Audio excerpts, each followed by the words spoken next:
Fellow Kititians and Nevisians, home and abroad.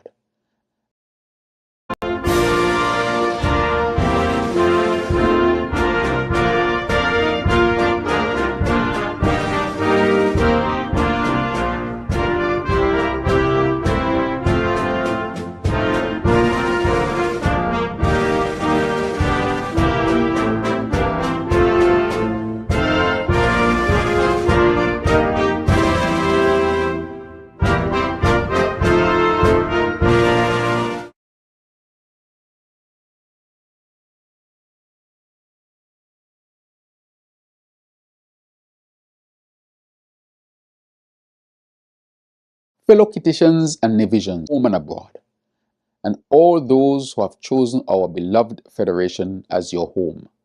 I am deeply aware of the responsibilities you have placed on my shoulders and the hopes that all of us hold for our shared future.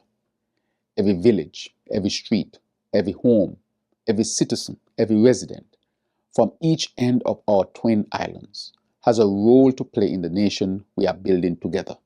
And tonight, I want to take you behind the scenes of nation building work. What we've done, where we are now, and where we are going. When I last addressed you in this manner, 9 months ago, I laid out a roadmap, a new direction for our economy, for our society, for our collective future. We call that vision SEED, our Sustainable Economic Expansion and Diversification Plan.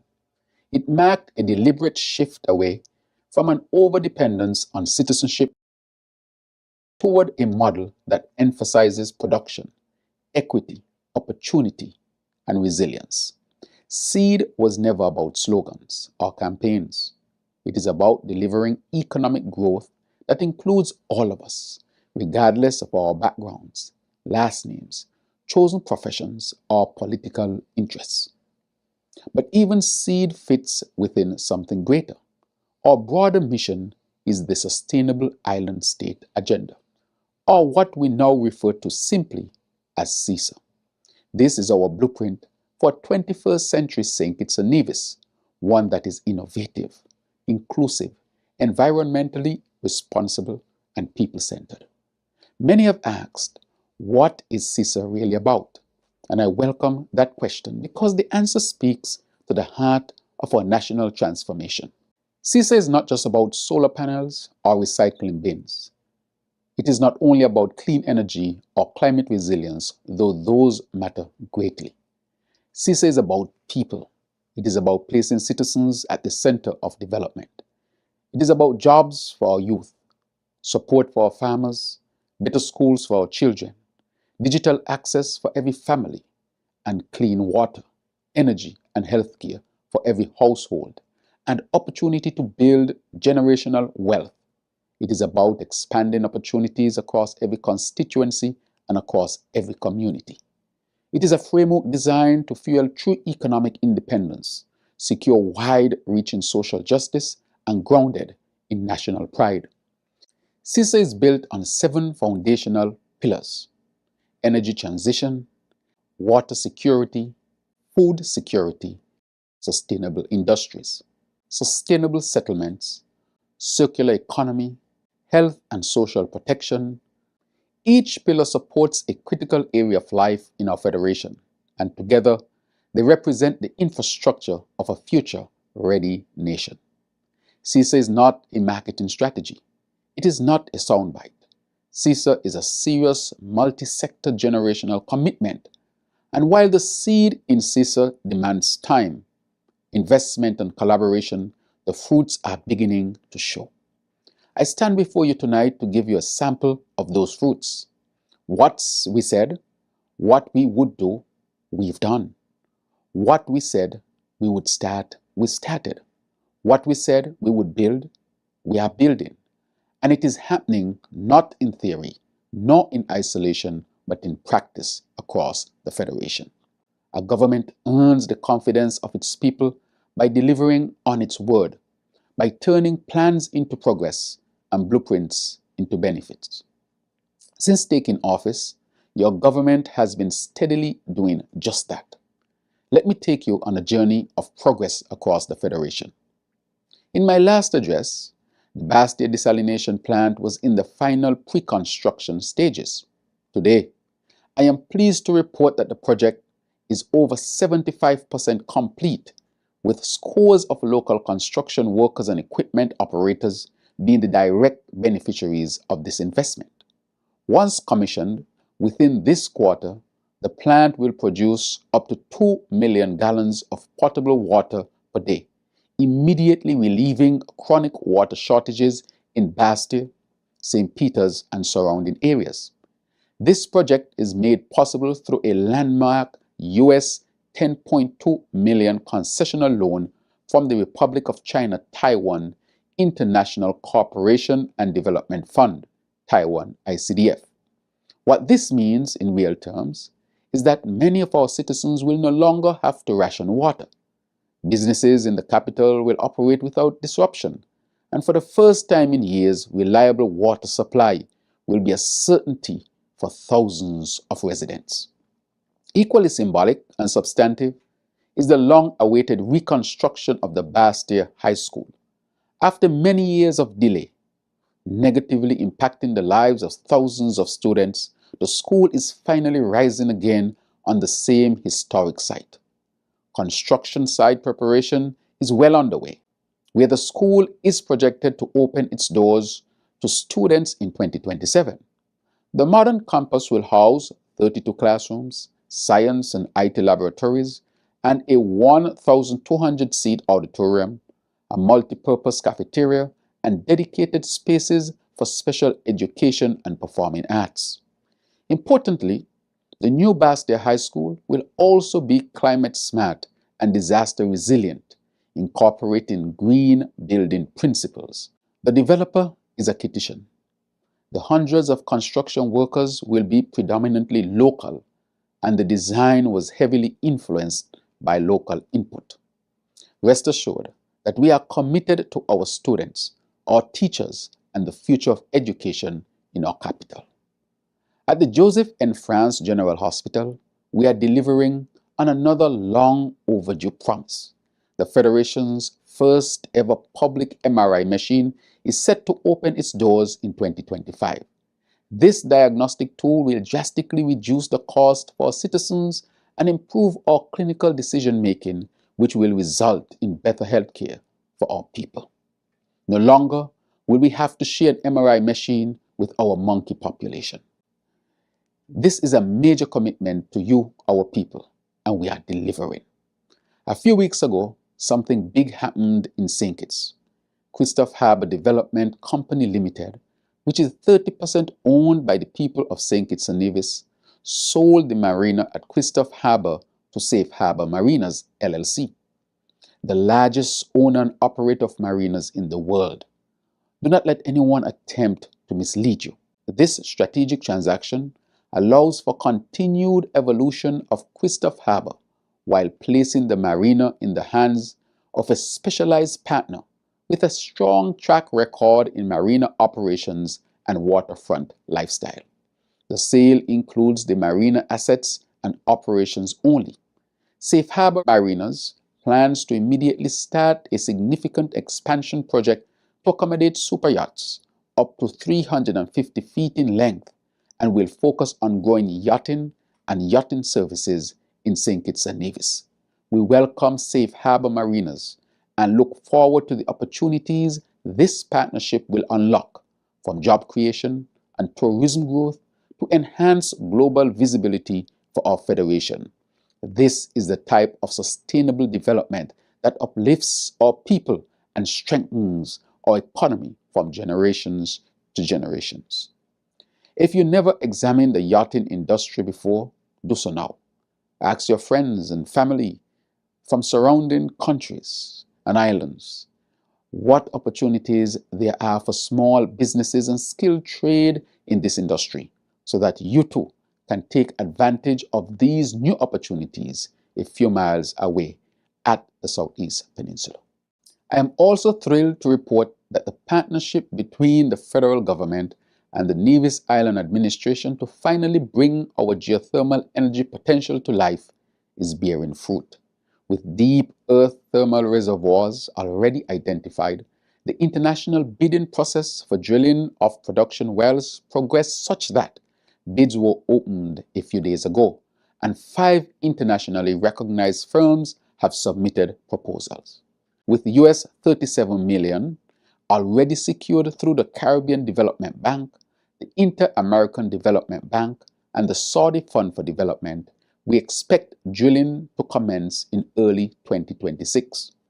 Once operational, this geothermal plant could provide baseload renewable energy for Nevis and Saint Kitts. It means cleaner energy, cheaper electricity, and true energy sovereignty for future generations. Our commitment to community upliftment extends to our public sports facilities, which are also being transformed. Kim Collins Athletics Stadium underwent major rehabilitation. The upgrades include a new Regopol certified track, LED lighting, expanded seating, refurbished changing rooms, and upgraded washroom facilities. The stadium is set to be officially opened this Saturday at 1:30 p.m., and I encourage all track fans to attend. These improvements will allow the stadium to host regional and international meets, while also providing our athletes with a professional-grade environment to train and compete. Nearby, at the Connery playing field, a new football pavilion has already been completed. It features locker rooms, seating areas, restrooms, and a viewing gallery. Similar enhancements are taking place at fields in Sandy Point, Deer Bay, Sadlers, and Keyon, creating a network of grassroots sports facilities throughout the island. We have also embarked on the largest road infrastructure expansion project ever by committing approximately $80 million to critical roadworks across Saint Kitts, benefiting many communities. One of the most critical infrastructure upgrades is the redevelopment of the F.T. Williams Highway and the St. Peter's Main Road. St. Peter's is undeniably the largest and fastest growing residential community in the Federation. Yet, for too long, its road infrastructure failed to match the needs of its expanding population. This government made the St. Peter's Corridor, which is further expanded to the RLB Airport, a top priority. Through a $31 million investment, we have substantially completed the core works, with variation and finishing upgrades ongoing. The project, I am happy to report, is already easing traffic congestion and reducing travel time for thousands of daily commuters, as well as improving road safety, storm water management, and access to critical services for residents along this vital artery. Importantly, it lays the groundwork for further commercial and residential expansion in the area. Other roads completed, resurfaced, or newly built include the Bastia Bay Road East, Market Street, Sprott Street, Fortlands, Wigley Avenue, Trafalgar, Lower Monkey Hill, Nellie Hewlett, Palmetto Point, Boys View, Otley's Village, Harris's Village, Limekeel Housing, Southwell Drive, CA Paul Southwell Industrial Estate, Rollins Extension in St. Paul's, Racecourse in Newton Ground, and many others. And plans are afoot to continue to deliver new roads at George Street, Newtown, Boakes Road and Cleverly Hill, Sandy Point, Shadwell East and West, White House Gardens, Tabernacle Leachfield, Infirmary Road, New Road West, Clicker Housing, Halfway Tree, Molyneux, and Wingfield Old Road. These roadworks involve full-depth reconstruction, improved drainage, and road safety enhancements. These projects are being implemented by local contractors through Public Works Department and are provided employment for scores of workers. Fellow citizens and residents, I have more good news. 1 month ago, we launched a revolution at our borders, and today, the results speak for themselves. In just 30 days, our new electronic border management system, including our electronic travel authorization, or ETA, processed over 21,000 applications with 98% approval efficiency, welcoming visitors from 106 nations while firmly denying entry to any high-risk individuals. This is national security and economic agility working hand in hand. CISA Nevis is the first in the Caribbean to deploy face lanes, delivering biometric corridor control, which has slashed average immigration processing times by 96%, from 50 seconds to just 3 seconds per traveler. With visitors and citizens alike reporting a 4.9 out of 5 satisfaction rating, we've proven that Kitchen and Nevision innovation can set global standards. We built this system to serve you. Smarter borders, safer nation, thriving tourism. Thanks to our ETA system, I can accurately report that in the 8 days leading up to St. Kitts Music Festival, June 21st to 28th, 7,711 persons arrived into our airports and another 364 persons arrived by sea, meaning 8,075 persons traveled to St. Kitts and Nevis to enjoy our music festival, our biggest and most successful in history. These 8,000 plus persons, a 76% increase in visitors over 2024, packed our hotels, spent their money, boosted many sectors of our economy, and most importantly, spread the word throughout the globe that St. Kitts and Nevis is the only place to be in June every year. This good news is not by accident. Our sustainable economic expansion and diversification plan is real, and it is producing results. Collectively, these projects, all of which have begun to provide economic benefits, reflect a government that does not just take announcements but gets things done. They create jobs, they raise living standards, they bring dignity to daily life, and they make real the commitment of a government that serves. We speak of building a sustainable St. Kitts and Nevis. We cannot limit ourselves to concrete and steel. It is about the systems and connections that make our economy, our competitiveness, our government more responsive, and our society more inclusive. On the energy front, one of the most exciting developments is taking shape in the Royal Bastia Valley National Park, where we are preparing to launch a solar PV and battery energy storage system project, a cornerstone of our clean energy transition. In partnership with Castalia Advisors, a leading global energy consultancy, and through funding secured with development partners, we have completed the feasibility studies and land use assessments. The Cabinet has since approved the project's advancement, and we will soon be issuing tenders for the engineering, procurement, and construction phase.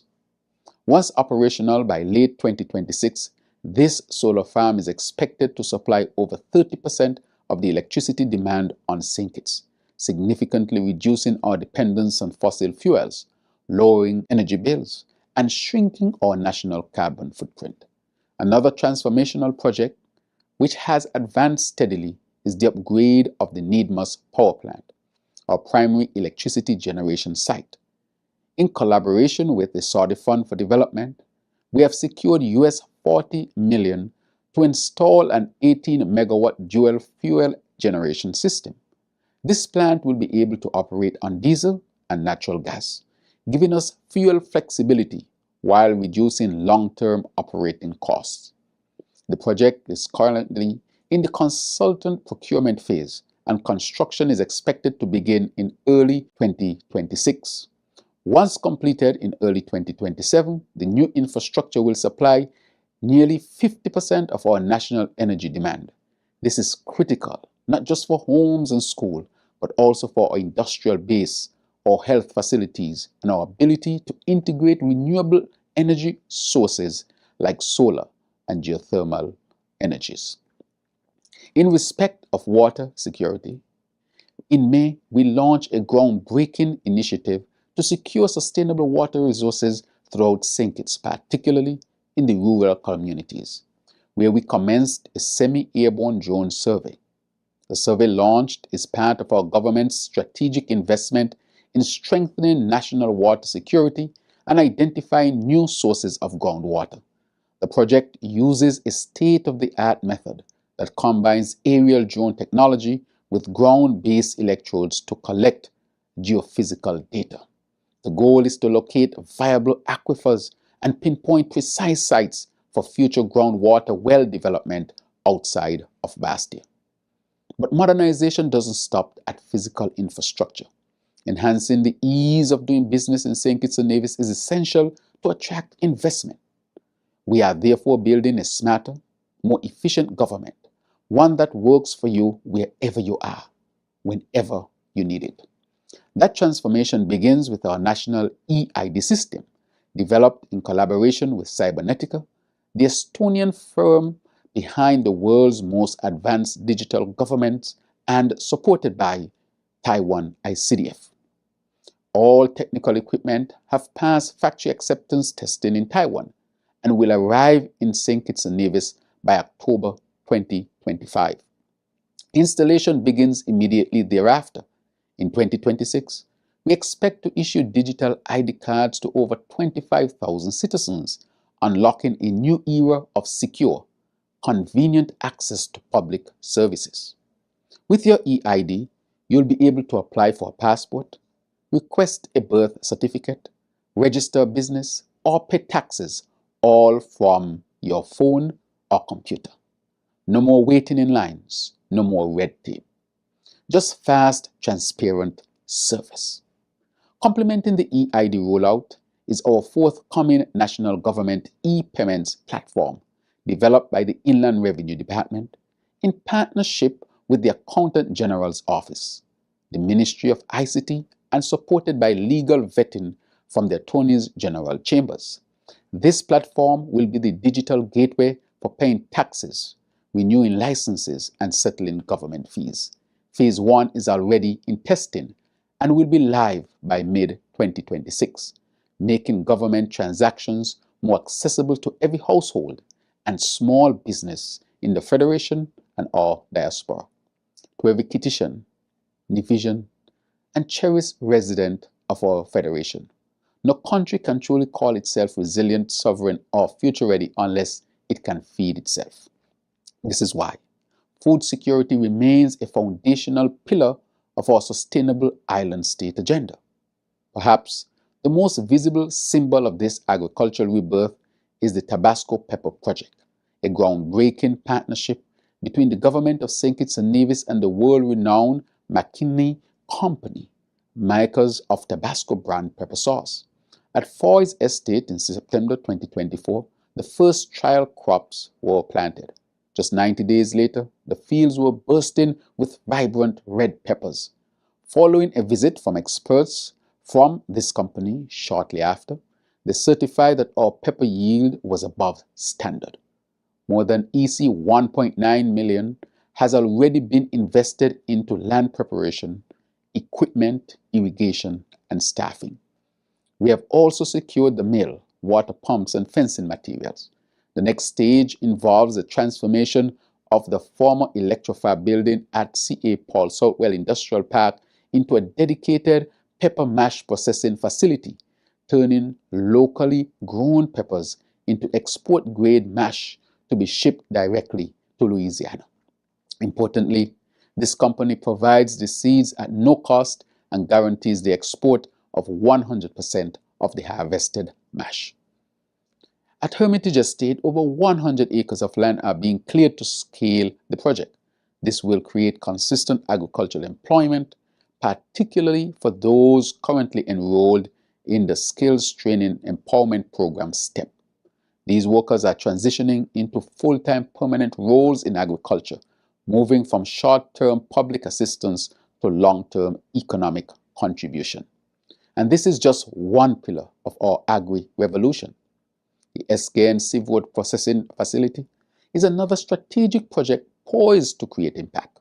Environmental and geotechnical testing have been completed at the selected site in La Valley, and the results have confirmed suitability for construction. The official signing of the project is scheduled to take place during Active 2025, the Afro-Caribbean Trade and Investment Forum in Grenada at the end of this month. That signing will mark the beginning of what will be a state-of-the-art processing and packaging plant focused initially on fish and shrimp with room for expansion into conch, lobster, and other marine products. The facility is expected to employ between 80 to 100 people directly and will also create significant economic spillovers in packaging, logistics, cold storage, and export handling. It will empower our fisherfolk, strengthen our export base, and move us up the value chain. No longer will we just catch and sell.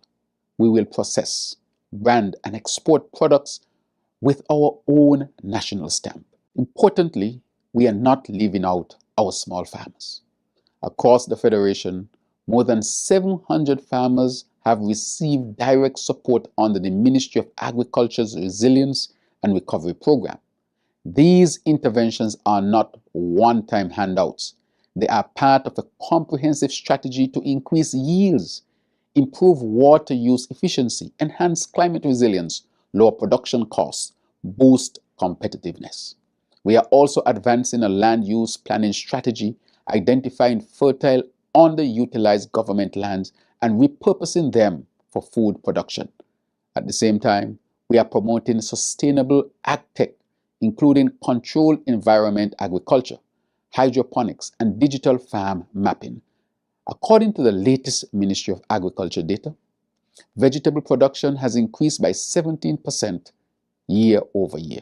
Poultry production is up by 22%, and local egg production has surpassed 7 million eggs annually. The fisheries sector in St. Kitts and Nevis achieved a historic milestone, generating a record-breaking $19.6 million in revenue. These are signs of a sector waking up, of farmers investing, youth getting involved, and families eating more locally grown food. Of course, this progress must also reduce our food import bill, which currently exceeds $200 million annually. This is why we are setting clear targets to reduce imported produce by 25% by 2027, starting with tomatoes, lettuce, sweet peppers, and onions. Fellow citizens and residents, food is about survival and sovereignty. When we feed ourselves, we keep more of our wealth at home. Taken together, these projects reveal the soul of our transformation. To all who call our islands home, also at the heart of the Sustainable Island State Agenda lies our deep and fervent commitment to health, education, and housing. In healthcare, we are on the verge of delivering one of the most ambitious public health investments in our country's history: the construction of a new general hospital on St. Kitts. Thanks to our long-standing diplomatic partnership with the Republic of China, Taiwan, we have finalized a cooperation agreement that will fund and facilitate this state-of-the-art facility. The new hospital will be built to climate-smart specifications, incorporating solar energy systems, rainwater harvesting, and backup renewable energy storage. It will feature a fully modernized emergency department, expanded surgical and maternity wards, and a diagnostic imaging center and a digital medical records system. Site preparation and preliminary works have begun, with full construction slated to begin before the end of this year. At the same time, we are investing in school infrastructure because we believe that every child deserves to learn in an environment that is safe, modern, and inspiring. Through the National School Rehabilitation and Upgrade Program, we have carried out roof replacements, structural reinforcements, bathroom upgrades, new perimeter fencing, and accessibility improvements across multiple institutions. As part of this program, the Joshua Obadiah Williams Primary School, which was tragically destroyed by fire in 2022, is now being rebuilt from the ground up. This project is being delivered by 3 local contractors, a deliberate move to keep the economic benefits within the community.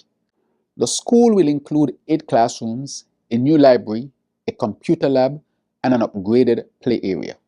Jobs have already been created during the construction phase, and the facility is on track for completion by the end of 2026.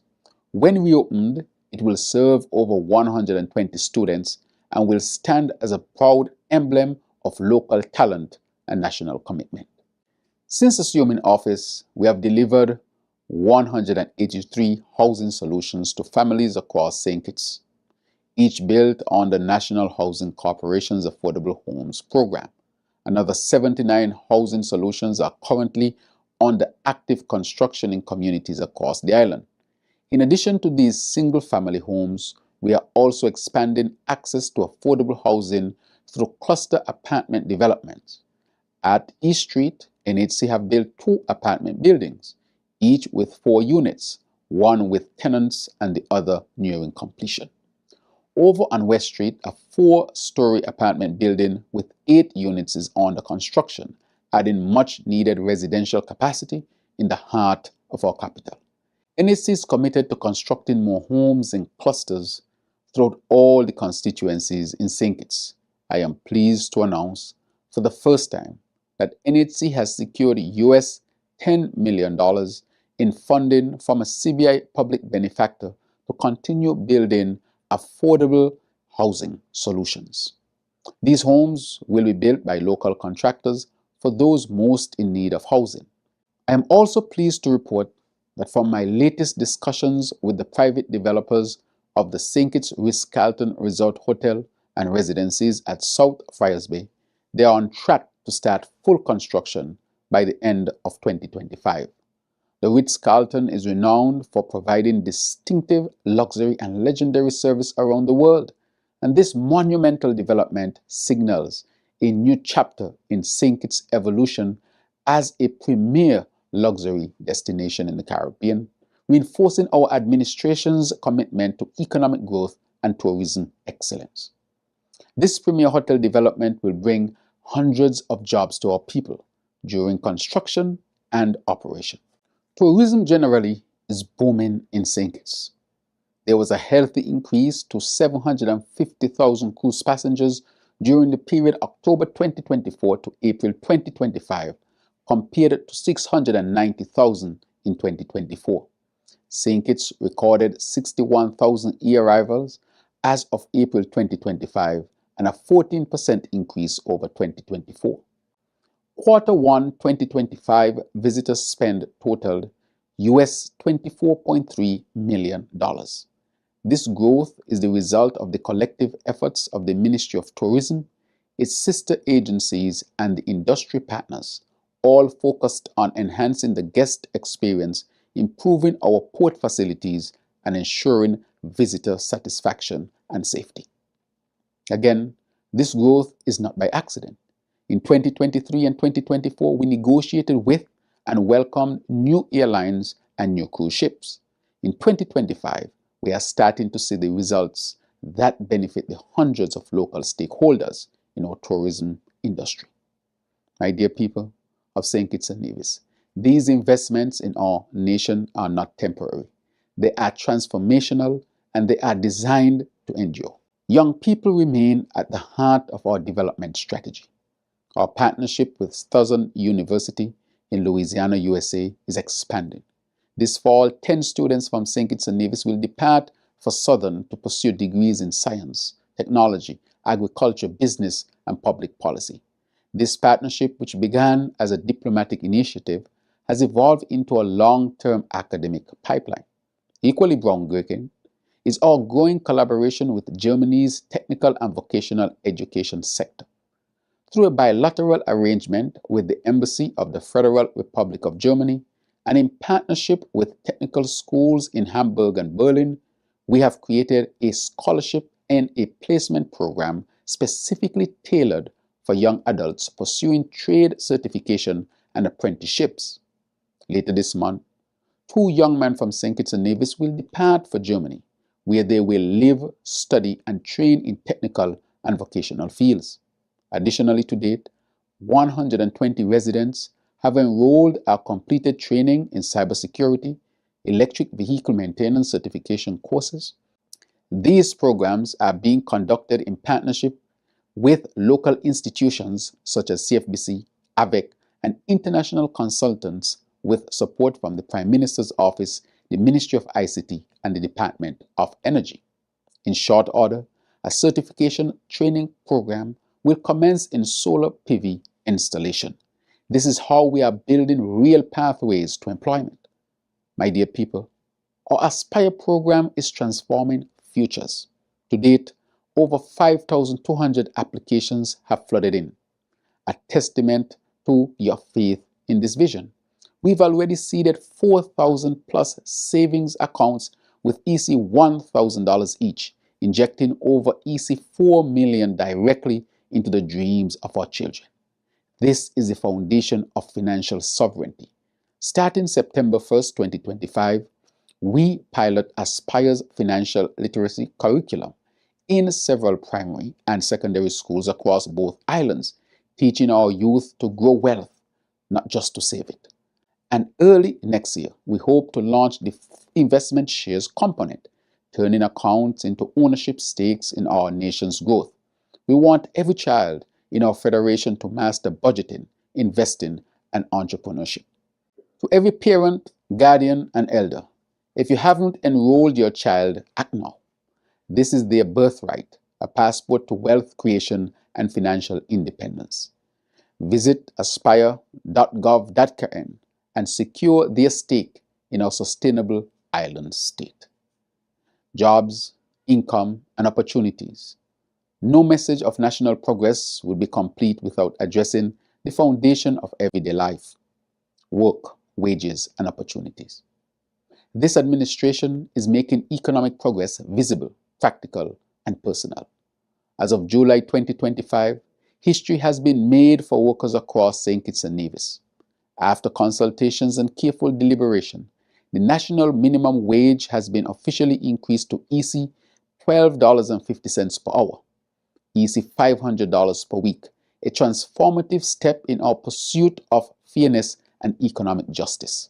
This is a long overdue victory for the working men and women who power our economy. Let the record show that only with a St. Kitts Nevis Labour Party at the helm of government has progress been made with regard to increasing the minimum wage. In 2014, the minimum wage stood at $9 per hour, offering workers $360 per week. By January 1st, 2024, this administration raised that to $10.75, pushing weekly earnings to $430. And now, with this most recent increase, workers will take home EC $500 a week. This is what it means to build an economy that values its workforce. But we are going further. This week, we will further review the effects of statutory deductions, particularly with Housing and Social Development Levy, to ensure that workers earning the minimum wage and those making slightly more than maximize their income. Our aim is to protect take-home pay, not just gross income. In addition to the increase in the minimum wage, we introduced a series of bold, people-centered measures aimed at easing financial pressure and boosting household stability during the first half of 2025. Initiatives such as the popular and highly successful Budget Boost Wallet. The Budget Boost Wallet assisted over 22,000 hard-working persons, totaling over EC $30 million in 6 months. The temporary reduction in VAT from 17% to 13% and targeted fiscal resets were launched to provide direct relief to working families and stimulate the local economy. This brought savings of over EC $10 million to our people. Both programs resulted in an over EC $40+ million ease for our people. And while these were initially designed as short interventions, what we have seen is encouraging. These measures help jumpstart consumer confidence, improve household cash flow, and reignite economic activity at the community level. They have laid a solid foundation, one that has put our economy on stronger footing and reaffirmed the value of responsive, compassionate governance. The lessons learned from these efforts are shaping our approach moving forward. as we continue to pursue policies that protect the most vulnerable and empower the working class. The effect of these measures is already being felt in the economy. The construction sector, which contracted slightly in late 2024, is now firmly rebounding, thanks to the ramp up in public infrastructure projects. Contractors are hiring again, hardware stores are moving inventory, and electricians, plumbers, and masons are back on the job. According to the Social Security Board, job registrations in the first half of 2025 have increased by 11% compared to the same period last year, driven primarily by growth in construction, agriculture, and government services. My dear people, real progress cannot live in statistics alone. It must live in the people's pockets, in their job security, in their career options, in their ability to start a business, raise a family, buy a home, or pursue a dream, and in the calm that lets them sleep safely at night. So when we speak of powering progress, this is how we make progress real, visible, and inclusive, by putting prosperity in people's pockets and preserving the sacred peace of our nation. To our brave security services, our police, defense force, and border protection, your staunch vigilance these past months has kept our shores safe and our streets calm. The transformation, the kind that lifts families and fuels future, can only blossom where peace abounds, just as our anthem proclaims. To our brothers and sisters abroad, our last address called on you in the diaspora to be an active part of nation building, and many of you did. Tonight, we double down on that call. The doors of our economy are wide open to you. So wherever you are in the world, there's a role for you. Our nation needs your hands. My fellow builders of our sustainable island state, we are not standing still. We are building steadily, deliberately, and together. We are not simply reacting to change. We are shaping it step by step, brick by brick, policy by policy. Across this federation, progress is taking root. In the homes being built, the schools rising, the roads being constructed, and the youth being trained and the hope being reinforced.